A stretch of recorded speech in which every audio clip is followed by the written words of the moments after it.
revised your zakah? A little bit sick. Today I haven't, but I did yesterday, but I will be later revising more. Okay, let's start. Bismillah ar-Rahman ar-Rahim. We took in the previous lessons zakah and the conditions of zakah. I'm going to put you on mute, Omar. Yeah. And we said that according to the Hanafi, according to all the madhahib, you've got 4 or 5 shurut, 5 conditions when it comes to zakah being compulsory on somebody. After that, we said the Hanafis add 2 more conditions, and that's al-bulugh wal-aql, and we took that before Ramadan. Then yesterday we started off with our revision zakatu bahimatil an'am, zakah on. And we started off with camels. We said that anything less than 5, there's no zakah on it. After that, 5 to 9, you pay 1 sheep. 10 to 14, you pay 2 sheep. 15 to 19, you pay 3 sheep. And 20 to 24, you pay 4 sheep. Omar, tell me the next 4 thresholds. Then from 25 to 35, Yes. you pay 1 bintu makhad. What's a bintu makhad? It's a 1-year-old female camel. 1-year-old female camel. So if a person, a 1-year-old? Yeah, less or yeah, 1-year-old. Yeah. 1-year-old. 1-year-old, and it started its 2nd year. So if a person owns 25 camels or more, all the way up to 35, they pay that zakah. Bearing in mind the conditions we mentioned previously, which is, what are the conditions, Saeed, for livestock? The conditions for someone to pay zakat is that he has to be a Muslim. He has to be a free those we man. mentioned. Those we mentioned, conditions for zakah. What about there's certain conditions when it comes to livestock itself? Oh, it has to be kept for reproduction or for production of milk. Yes. And number 2, Omar? They should be grazing on Allah's land. Yes. Yeah, from nature. So we mentioned that when it comes to shurut of conditions of livestock, the first is they should be grazing freely on the land. So if somebody is living in the desert and he's got no plants, no hay, he himself has to go and buy grass or feed for these animals for more than half the year, then he doesn't pay zakah on those animals. And condition number 2 is if he's left them for milk and reproduction. Ahsant. Right, carrying on from 36, next threshold. From 36 to 45, we give 1 then 1 Bintu labun. Yeah. Bintu labun. So if a person has 36 camels, 36, 37, 38, all the way up to 45, they give a camel for their zakah, and that camel should be a female camel, which is 2 years old or more. After that, Saeed, next threshold. 46 to 60, that is a hiqqa. Hiqqa, ahsant. How old is hiqqa? What's hiqqa? In its 4th year. It's what? In its 4th year, a camel after the 3 years old in its 4th year.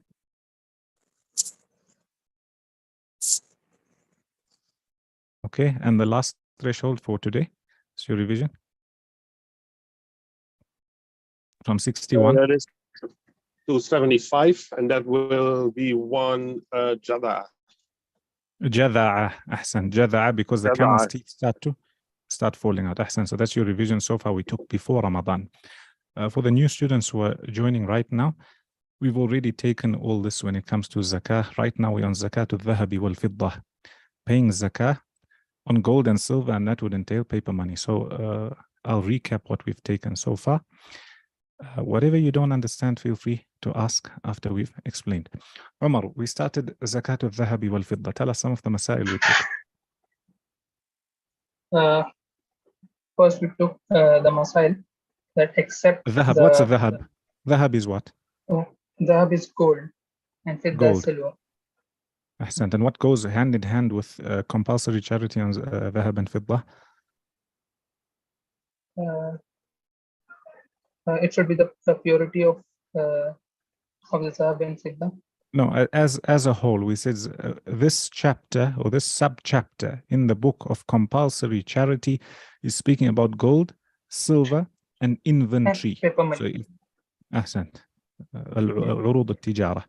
And we said some of the rules are, no matter what gold or silver a person owns, they pay zakah on it, i.e., if that is pure gold, or there's gold that's got some sort of impurity in it, or it's gold coins, or it's gold bullion, gold, those bricks, you pay zakah on it. The Hanafis add, and they say that you also pay zakah on women's jewelry. So a woman who has gold, they say that she must pay zakah on that jewelry and any utensils. So you've got plates and forks and knives and pots that are in gold and they reach a nisab, they pay zakah on it. Tell me, what's the nisab? Nisab means threshold. What's the nisab of silver that we took? Tell me what's in the hadith and then tell me what it equates to today. Yeah, in hadith it mentions 200 dirhams. 200 dirhams, okay? Yeah. So if a person has equivalent to 200 dirhams, okay, then zakah becomes compulsory upon them. Correct? Yes. How do you work out, Saeed, 200 dirhams? It's equivalent to in money today. 200 dirhams, I wouldn't know the equivalent to any currency now, but No, but how did we say you work it out? You say 1 dirham is equal to? To get the price of silver today. Saeed, Umar. 3 gram. 1 dirham is equivalent to 1 3 dirham grams. is equal to 3 grams of silver, okay? I'll put a ghain there. 3 grams of silver. So you take the silver price today, you say altogether, you say 200 dirhams is equal to approximately 600 grams of silver. You then go and find out the price of 600 grams of silver. After you find out the price of 600 grams of silver, you then look at your money. Do you have that much or you don't? And when it comes to gold, what's the nisab on gold? So 20. 85. What's in the hadith? Mithqal. 20 مثقال. 20 مثقال. Yeah. 1 مثقال is equal to what? How many grams of gold? Nearly 85 grams. Yes, sorry. No, 4.25 grams. 4.25, okay, so that's 4 1/4. So if you take 4 1/4 and you multiply by 20, you're going to get roughly 85 grams. So you look at 85 grams of gold. In paper money today, it must be worth about $7,000-8,000 US. And then from there, you say that you look at your money. Do you have that much or you don't? Or you look at that gold. If you have that much gold on you, and do you pay zakah or you don't pay zakah? So far, we've taken that all that is revision. I then told you yesterday that in the Hanafi madhab, for those joining now, we said we taking buying and selling, money matters more. It's important to firstly understand one madhab, whichever madhab you choose. After that, go and learn another madhab. After that, go and learn the next madhab and the next madhab. If you try to learn them all together, every time you ask the question, the only answer you'll give is there's a difference of opinion and you yourself will be confused. So learn one madhab properly, and that was the way of the scholars from before. Shaykh al-Islam ibn Taymiyyah himself, he is a Hanbali. He started off as a Hanbali. He learned through the books in the Hanbali madhab. That's why he even has his own explanation on Umdah. After that, when he reached what's called ijtihad, where he was able to look in different masail, he then had his own opinions. Similarly, the students of the Imam, students of Imam Abu Hanifa, Abu Yusuf, and Muhammad ibn al-Hasan al-Shaybani, rahmatullahi alayhim, at times they had opinions which were different to the Imam. But look at how they firstly learnt by the Imam, then they had their opinions, and that's in all the different madhahib. So we said that in the Hanafi madhab itself, if you've got 200, okay, we're agreeing that the nisab here is 200 dirhams. Imam Abu Hanif has an opinion to say if you go to get 201, 202, 203, etc., up to 239, you only pay zakah on the 200 dirhams, you don't pay on the extra 39 because he wants you to have a whole number. And yesterday, or on Tuesday, I worked it out for you with all the fractions. So he says, fi kulli arba'ina dirham. In every 40, you pay 1 dirham. So when you reach 240, then you're going to give a zakah, you're going to give your 5 for this 200, plus you're going to give 6. We said the other two, which is a more correct and easier opinion in the madhab. They said that no, the minute you've got 200 dirhams, okay, we agree, you're giving 5 dirhams in zakah.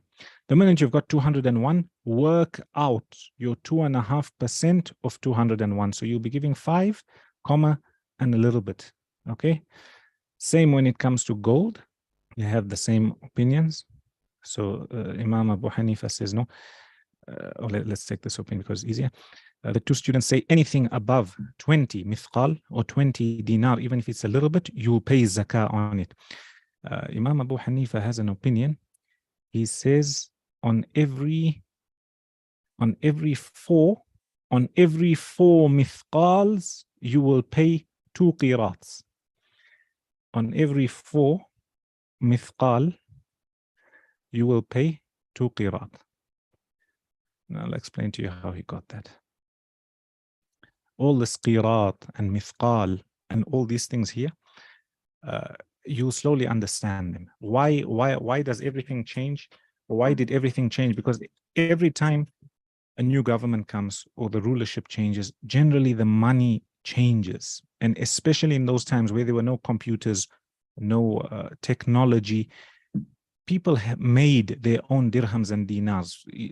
You at home, if you had your own gold, and this one, somebody else, your cousin, somebody else had his own gold, they started making their own dinars. And eventually, as I told you, they unified everything. This uniformity made life easier. Even when it comes to time, if you look, we have GMT, etc. All this uniformity that we got now by the grace and fadl of Allah subhanahu wa ta'ala, and now has made life easier for us. So we find Imam Abu Hanifa says every 4 mithqals you'll pay what's called 2 qirats. 2 qirat. Qirat is a form of measurement. Some books of fiqh you'll find qirat, some books of fiqh you'll find asba' where they're talking about the 7th. That's just how they used to measure in those days. And for mathaqil, so if you come here, if 4 mithqals is equal to 2 qirats of zakah, 2 qirats of zakah. Okay. If you look at its equivalent, 1 mithqal, how did he get to? I'll tell you. 1 mithqal. So 1 mithqal is here. You know the 20 mithqals we're talking about? 1 mithqal is equal to 20 qirats. Okay? 20 qirat. Okay? He said if a person reaches 4 mithqals, they must pay zakah of 2 qirats. How did he get that? If 1 mithqal is equal to 20, that means 4 mithqals will be 20 times 4, which is equal to 80. So if you're holding these 4 mithqals, you are actually, it's equivalent to 80 qirat. Then you take 2.5%. If you don't want to use 2.5%, you just take your zakah, divide by 40. If you say 80 divided by 40, you get to 2 qirats. Can you see how he said? So his point is this. If you have 20 dinars, they all agree that on this 20 dinars, you pay your zakah. Where he's differing with his students, he's saying, no, if you reach 21 dinars or 22 dinars or 23 dinars, you're only paying zakah on the 20. The extra 3, there's no zakah yet because you haven't reached a full coin, basically. He's saying the minute you reach 24, that's when zakah will be compulsory on these 4 also. Whereas the students say, no, even if you have 20 and a half, you pay zakah on that half. How did he get this? Or what did he get to? He said, okay, when you reach 4 mithqals, you'll give 2 qirats. How to get 2 qirats? He said, because 1 mithqal initially is equal to 20 qirats, or 4 qirats. 4 mithqals is equal to 80 qirat, divide by 40. And that's how he got the answer. Why does he say that? Because there's a hadith which says that there's no zakah when it comes to these what's in between a threshold. It's called waqs, and we took that when we were speaking about animals. When we were speaking about camels, goats, and cows, we said there's no zakah when it comes to waqs or afu, etc. His students say no, when it comes to money matters, after you've reached the threshold, khalas, you have to pay. So this is what I wanted to explain to you. As you can see, it's a little bit complicated. If you don't understand, ask. After that, what's the time? 20:31. We can move on to zakatul urud al-tijara. Urud al-tijara is your stock or your inventory. Now, Omar, I want to ask you a question. If somebody at his house has 1,000 cars, okay? Does he pay zakah on those cars or he doesn't? He doesn't.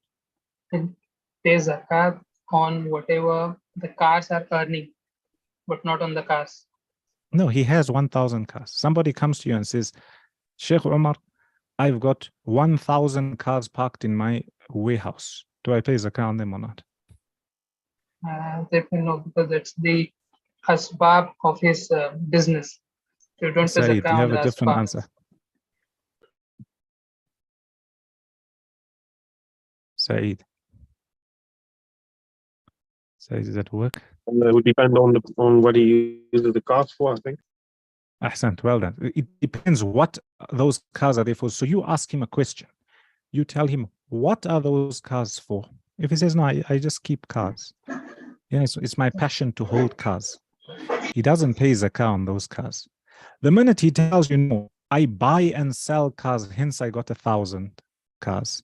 Or I buy, or what's more realistic is if somebody has 10 cars parked in their backyard, let's say Land Cruisers, each Land Cruiser is worth $100,000. So he's got $1 million parked in his backyard, okay? And he tells you, do I pay zakah on these Land Cruisers or not? You ask him the question.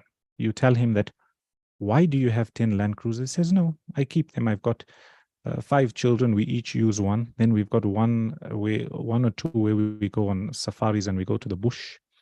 And then other 3 I just say, here he doesn't pay zakah on those. However, if he says, no, I buy and sell cars, then you say, come, let's look at your inventory. Is it more than nisab or not?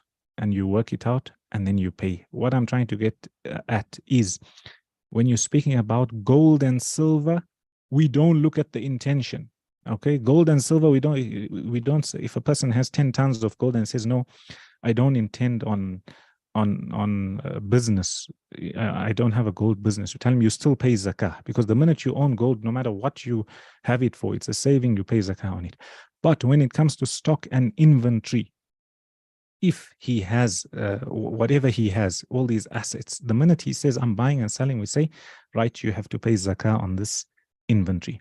So did you understand the extra condition when it comes to urud al-tijara? Yes. Understood? Understood. Anybody else has a question? For those who want to speak, you can speak, new students. And if you want to type in the chat, you can type. After that, urud al-tijara, since we've got 2 nisabs, we've got gold nisab and we've got a silver nisab. Okay. Gold nisab is 85 grams of gold. It's much higher in value. And today the price of silver is very low. So let's estimate roughly today your gold nisab is roughly around $10,000 plus minus, could be 7,000, 8,000 or 11,000, 12,000. I haven't looked at the price. Okay, $10,000.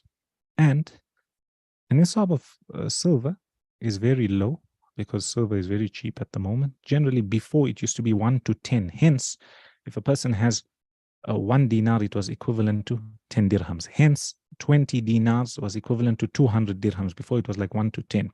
However, in the world we live in today now, silver has lost a lot of value. So let's say this gold nisab is 10,000. Silver nisab, today's price is even less than 1,000. Just say it's 1,000. Now, what happens when a person is looking at his stock and if he works it out according to gold nisab, or let's say he works out his stock and he says monetary wise, my stock is worth 5,000. Okay.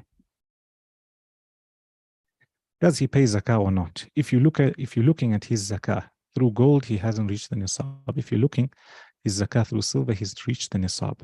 The ulama in the books of fiqh say that يقومها بما هو أنفع للفقراء. He takes the value which is more beneficial for the poor people. Hence, here we would tell him that your stock is you reaching the threshold, the silver threshold, hence you should pay zakah. Did you understand? That's what you'll find in the books of fiqh. That's what you'll find in the books of fiqh.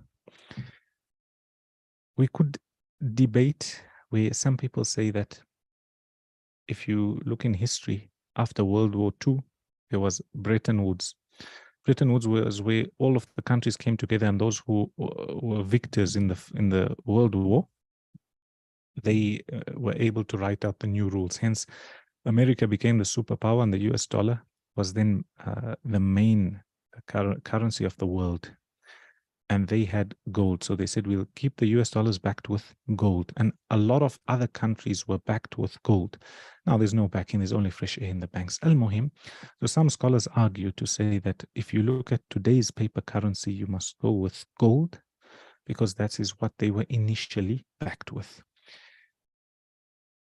So they would tell you if a person owns $3,000 at the end of the year, like a student, they'll say he doesn't have to pay zakah. But according to the other opinion, even who we would consider a very poor person who only has about $400, $500 at the end of the year, they would say he must pay zakah. Okay. One question in the comments: is it obligatory for a woman to pay zakah if she has the capacity to jewelry, utensils, money, etc.? Look, in Islam, the woman's wealth. So let's say you've got a woman who got married to somebody. Let's say her father gave her so much. Then from her mahr, she got so much. Let's say she was into business. Her wealth is her wealth. If she works out her wealth and says, for example, I have to pay $10,000 in zakah, and her husband, out of the kindness of his heart, says, I'll pay it on your behalf. Here we have no problems. It's not the husband's job to pay her zakah. However, again, looking at this zakah, if in the previous lessons we mentioned that you must have reached the threshold and the nisab. So according to the gold nisab, somebody holding $1,000 and $2,000 or $3,000, etc., they wouldn't be paying zakah on that, bearing in mind that they don't have any other assets. But the minute you have in your bank account $20,000 and you've got a few rings in gold, and you've got a few utensils, etc., in gold. We're talking about gold. We're talking about what's majority gold. So if you're looking at a spoon, for example, and this spoon is 90% copper or 90% nickel and only 10% gold, here you wouldn't pay zakah on that. We're talking about what's more gold. According to the Hanafi madhab, you pay zakah on that jewelry and on those utensils. Money, everybody agrees you pay zakah. According to what nisab you take. The easiest way is to ask the scholars in your locality about the nisab. Ask them what's the nisab threshold, work out what you have, and then you give 2.5%. Okay, so did you guys understand this? Yes. Yes, Sheikh. أحسنت. الزكاة عروض التجارة. There's 2 more masail. Inshallah, we'll take them tomorrow. And with that, we would have come to the end of this chapter, which we're speaking about gold, silver, and stock. After that, we'll go on to masail, which are speaking more about mining and rikaz. And if somebody finds a treasure, for example, we look at the treasure, how do they pay it, and then the people of zakah, etc. Any questions on this before we move on to Arabic? You guys are on book 1, correct? For those Good one, joining, yes.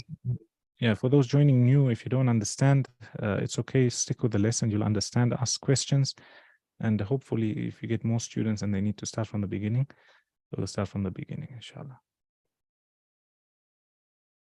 Any questions with what we've taken? Any questions regarding money? Nothing. Yalla, we had reached here.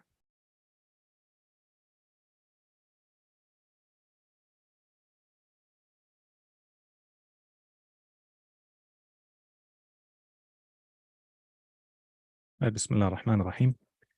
We started the new chapter where we were talking about people and what they are doing, and we took some of the vocab. Here they're trying to get you used to vocabulary, and they've used pictures in order to teach you. Then slowly we'll stop for a little while as we take Nahu, so you're able to differentiate between a noun and a verb, and you're able to speak, inshallah. We had taken this, let's stop here. So they're saying,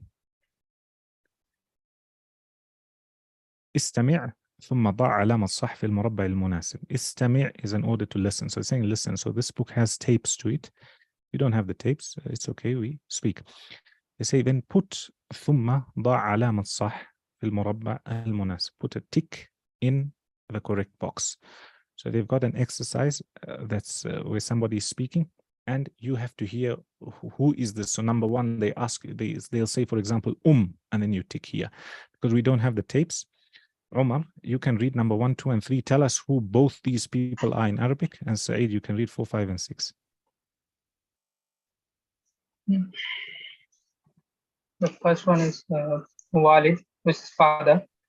Yeah. The second one is that's mother. Yeah. And the third picture is al-masjid. Yeah. The fourth picture is musalla. Yeah. The fifth picture is bint, and the sixth is ibn. Ahsant, well done. Bint is a girl or daughter, and Ibn is a son.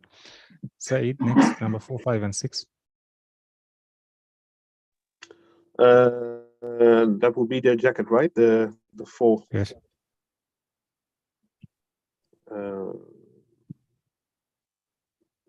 It's the word you didn't know. Yes, Tuesday. Yeah. It was the Mi'taf. Mi'taf, and in slang we said it's jacket. Ahsan, next one. Jacket, yeah, mi'taf.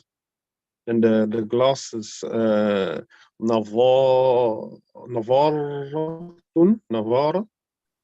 Nadhara, ahsant. Yeah, it's like the V, like in English, like voltage, right? No, vol. Yeah, Allah. Sounds kind of like that. Yes, Allah. Next. Navara. Salat. Yeah, so this is a verb. The person is performing salah. It's a verb, yeah. That's... Yusalli. Here, remember, this book is a other one. speaking book. Hold on, this book is a speaking book. So whatever you're taking, you're just hearing conversations, you're getting them into your mind, you're slowly picking up vocab. If you look at the other students, they all started here, the ones who are ahead of you. They started here, they're able to understand, they're able to speak, but it was through this type of practice and making mistakes and being regular. Yeah, so that one is yusalli. Okay.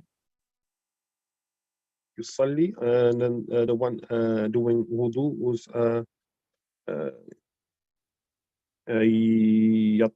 يتوضأ. أحسنت. يتوضأ. And then there below, there's, I think it's the uncle, and the auntie, Amma. And if it was a grandfather and a grandmother? Al-Jad. And is that right? Grandfather, Jad. Yeah. Jeddah? No. Jeddah. Ahsan, grandmother, Jeddah. So some people say the city Jeddah. Right. City Jeddah, you can pronounce it as Jeddah, Jeddah, Juddah. And some people mention that's because Hawa, alayhi salatu wassalam, the wife of Adam, she came down in Jeddah. But Wallahu alam, Allah knows best. Next one says, Ashir ila surah allati tasma'u ismaha. Point ishara, from ishara. That's why a traffic light, what we call a robot, red, orange, and green, is called an ishara. So ishara is to point or to signal something. So traffic signal. So it says point at the picture that you hear. So they've got pictures and they want you to hear. Because we don't have the tapes. Omar, Halim, are you here to participate? Or?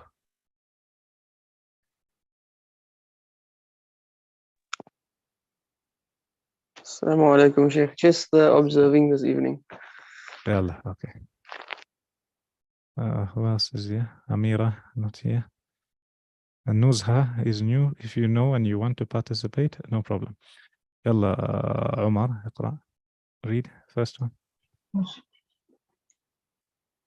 I forgot the first one. I'll start from second one. First one is a room. Yeah, so, yeah. I forgot the Arabic word for that. غرفة. You see, you guys are not revising. You have to revise. غرفة is a room. غرفة. يتوزع. يتوضأ. So ضا. ها, not ضا. ضا. يتوضأ. And that's uncle. عم. The فتحة. القرآن. Sent. شجرة. Sent. Then اقرأ. No, يقرأ is a verb. He is reading. يقرأ. ابن. pictures. صورة. Surah. Yeah. Surah.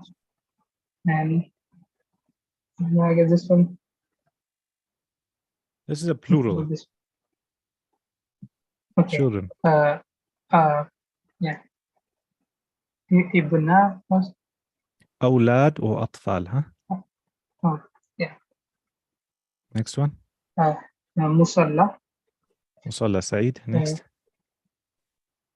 Family. إسرة. أسرة. The time أسرة. of, yeah, next one. Said, Time- these next 10 are all yours. Is it a time of prayer? Adhan? No, I'm looking at the wrong one. Al-Fajr, that's the one. Salat al-Fajr, because we took it in the Salat exercise al-Fajr, yeah, before. of course, yes. Then Masjid. And then is there Walida, a woman? Walida is mother. Walida. Okay. Walida. Walida. And then the bathroom, Hammam. Ahsant. Teacher, female teacher, Mu'alima. Mu'allima. Ahsant. Mu'alima. And the father, Mu'allima with a shadda. Mu'alima. Yeah. And then the father, Walid. Walid. Walid. Walid. And the daughter, Ibnu.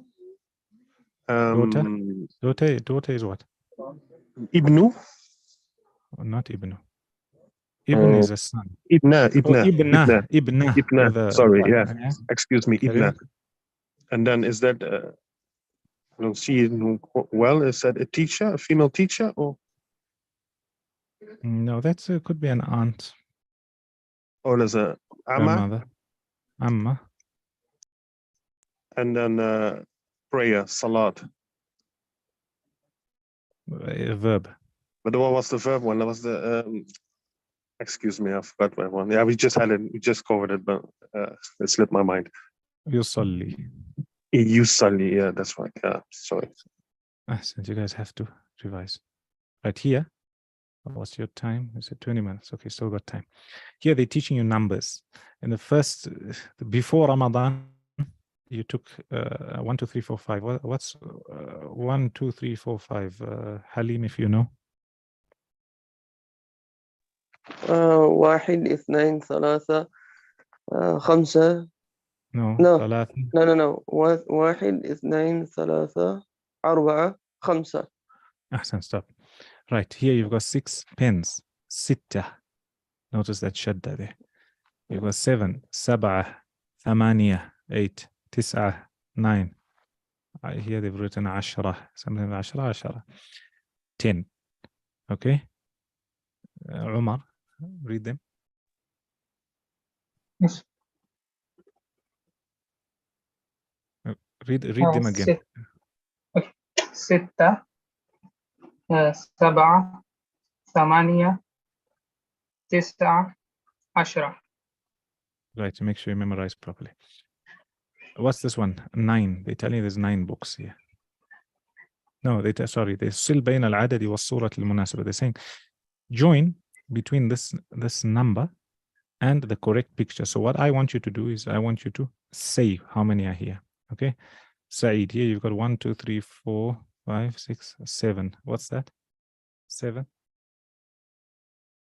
7 is Sabah. Next one, Umar. 8. 1, 2, 3, 4. Samania. Huh? 8. Next one looks like 10, even though I haven't counted. But Halim. 10. So next one, you've got 6. Nuzha, ستة. you want to speak? Oh, 6. Well done. Last one, how many do you have? 1, 2, 3, 4, 5, 6, 7, 8, 9. Omar? 9. 9. أحسنت. Next exercise is saying رتب الأعداد. رتب is to put in order. ترتيب. So here they started you off. These numbers are all not in order. Can you see you've got a 7, a 9, a 6, a 10, and 8. So here you've got 6. What's 6, Halim? 6. Ahsan. What comes after 6, Saeed? 7 Sabah. Omar, next. 8. Nuzha, next. 9. Ahsan. And Saeed, last one. 10 Ashra. 10. Well done. Again, this is the same thing. They've got the tape. أشير للعدد الذي تسمعه. They're saying point at the number that you hear. So if you hear, or if you're listening to the tapes, and then it says قل, which means say. So if you notice this book, there's a lot of repetition. Why? Because you learn through repetition. And you learn through doing things differently, by hearing, by listening to another student read, by you making a mistake, by listening to somebody else's mistake being corrected, by revising. That's how you learn. And we've got a new role play after this. التراكيب النحوية. التراكيب النحوية here when they started you off, they just threw a grammar at you. Now they're slowly trying to teach you a little bit of sentence structure. Before they get into it, we'll stop here in the book. I'll give you a small overview. Okay, look here.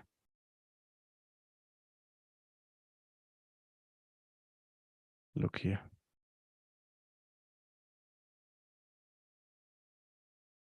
Right. In Arabic, there's 2 types of sentences, okay? 2 main types. You've got what's called jumla ismiya. Jumla means a sentence. Ism, alif, sin, and mim, means a noun. What's a noun? A noun is a name. And fi'l, fa, ain, and lam, means a verb, okay? The verb, and that's a noun. So in Arabic, the sentence is either going to be jumla ismiya or jumla fi'liya. It will be a jumla ismiya, a noun type of sentence, if it begins with a noun. So if you say هذا بيت, those are all nouns, jumla ismiya. And if it begins with a fi'l, so يذهب means to go. يذهب خالد إلى البيت. Khalid is going home. Is jumla fi'liya. And slowly they'll tell you the different types of jumal. They'll tell you the different types of sentences, and from there you then learn what's called i'rab. So why do you say, for example, وَكَانَ اللَّهُ?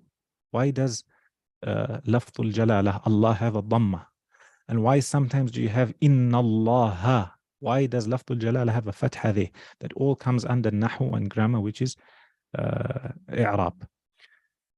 Inshallah, you'll take that. For now, you're taking vocabulary, and you're slowly learning sentence structure. Then you'll be able to differentiate between what's called a fi'l, fa'il, and maf'ul. Fi'l is the verb. Fa'il is the doer of the verb.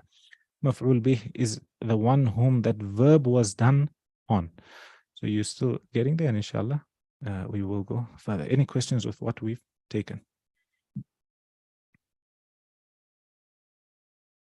No shit.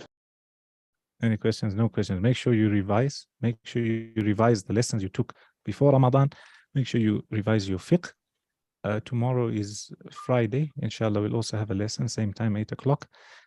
And we'll carry on with our Mustalah al-Hadith and our other subjects. Inshallah, I'll get you guys to read Quran for those who want to read. Bi-idhnillah. For the new students who are joining, I know some of you are only joining now.